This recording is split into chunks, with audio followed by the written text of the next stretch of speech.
तर विद्यार्थी मित्रांनो, कालच्या भेटीमध्ये आपण पिलर्स ऑफ डेमोक्रेसीवरचा पहिला पॅसेज पाहत होतो. काही ॲक्टिव्हिटी शीटसुद्धा आपल्याला प्रोव्हाइड केलेल्या आहे आणि आणखीन काही ॲक्टिव्हिटीज आपल्याला सांगायच्या आहे.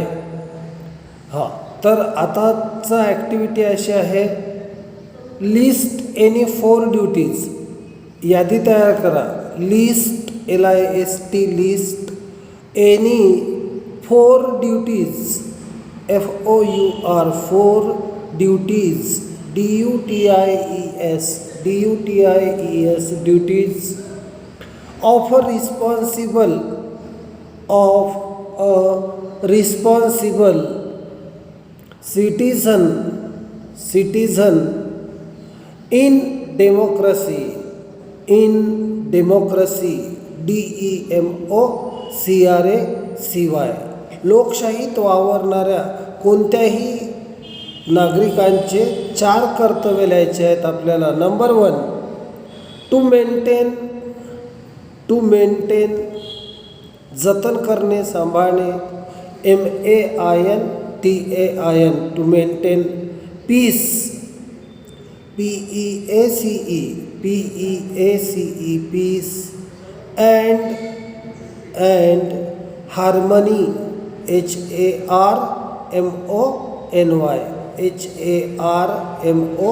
HARMONY. Number 2, to cast CAST cast म्हणजे टाकणे, देणे. To cast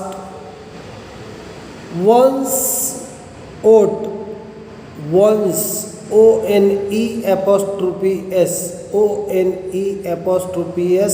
one's vote VOTE vote म्हणजे मतदान, मत.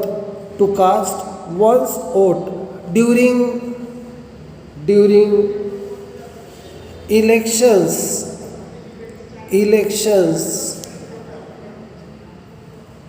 Number 3,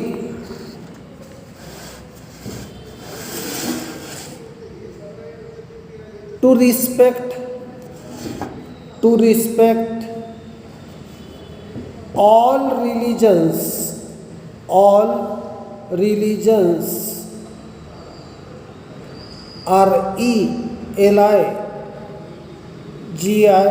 RELIGIONS.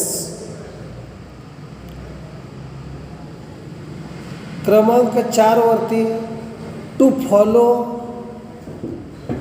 फॉलो पालन करणे. To follow FOLLOW to follow all rules and regulations. सर्व नियम आणि शासनाचे जे ठराव असतील त्यांचे पालन करणे. REGULATIONS.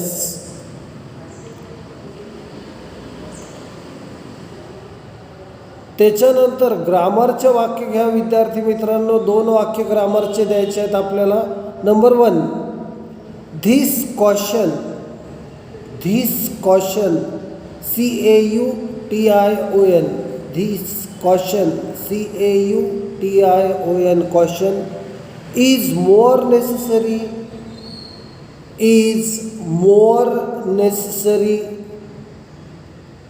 in case of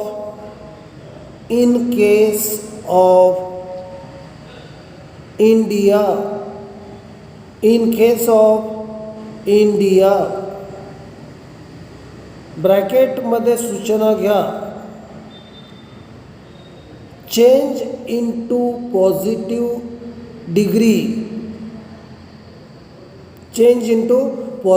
degree. No other caution is as necessary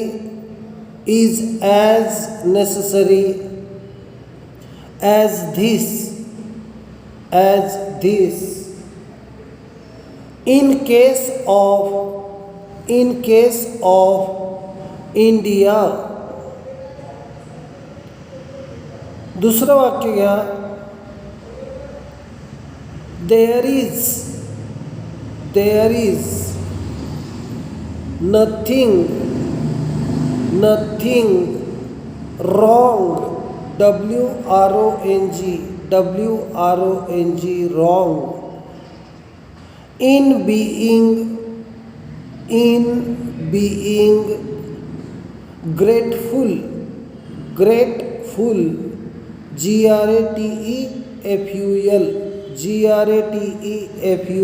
grateful, to great men, grateful to great men. पहिलं ग्रेटफुलचं स्पेलिंग आहे GRATEFUL म्हणजे कृतज्ञ. Grateful to great men, GREAT, great main.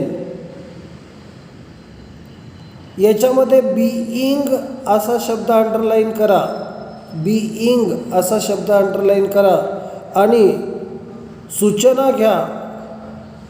Use the infinitive form.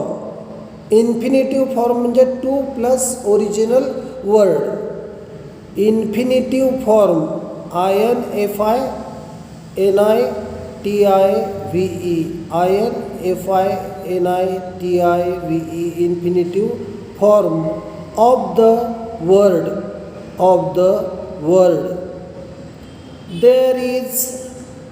There is nothing wrong,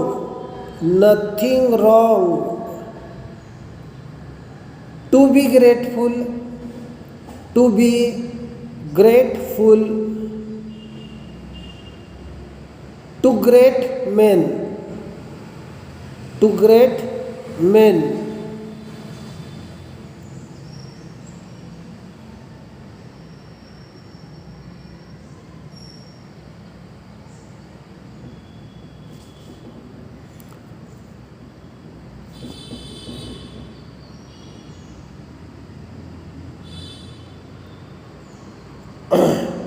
त्याच्यानंतर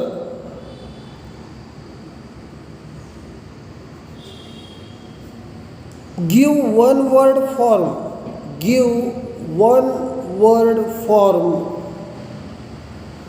from the extract for the following ideas. Freedom, FREEDOM,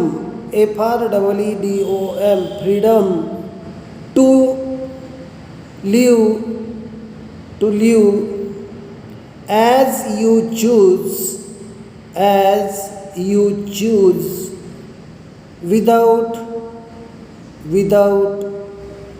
too many restrictions, too many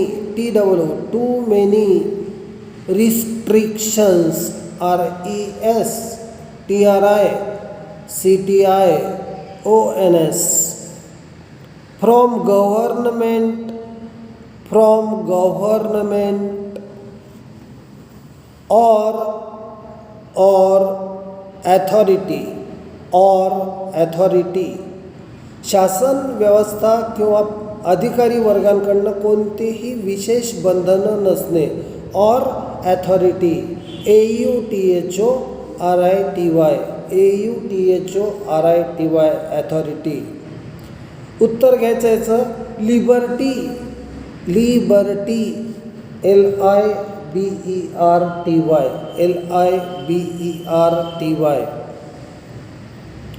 दुसरं घ्या.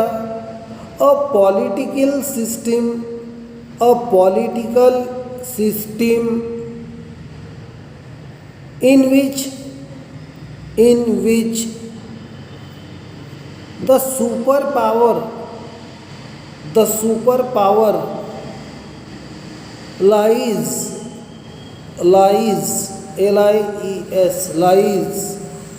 in a body of citizens, CITIZENS, citizens who can elect people to represent them represent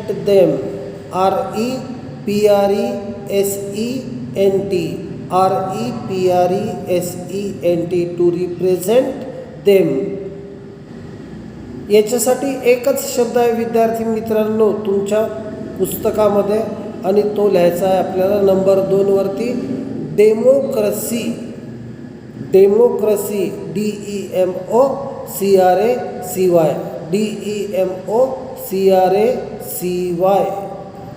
democracy. So this is all about the first passage and the activity based on the page number 36 and 37. Now here we are going to start new passage number 2 on page number 37. Passage number 2 on page number 37. Yes. सुरुवात करायची आपल्याला विद्यार्थ्यांनो. बघा, mark करून घ्या पुस्तकामध्ये. On the 26th January 1950 पासून सुरू करायचं. ऑन द 26th January 1950 पासून सुरुवात करायचं. तर This assembly has so laboriously laboriously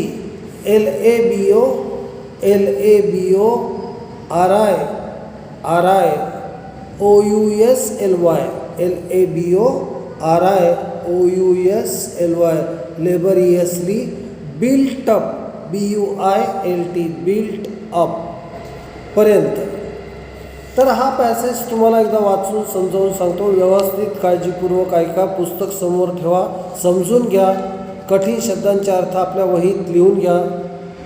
on the 26th January 1950 we are going to enter into a life of contradictions.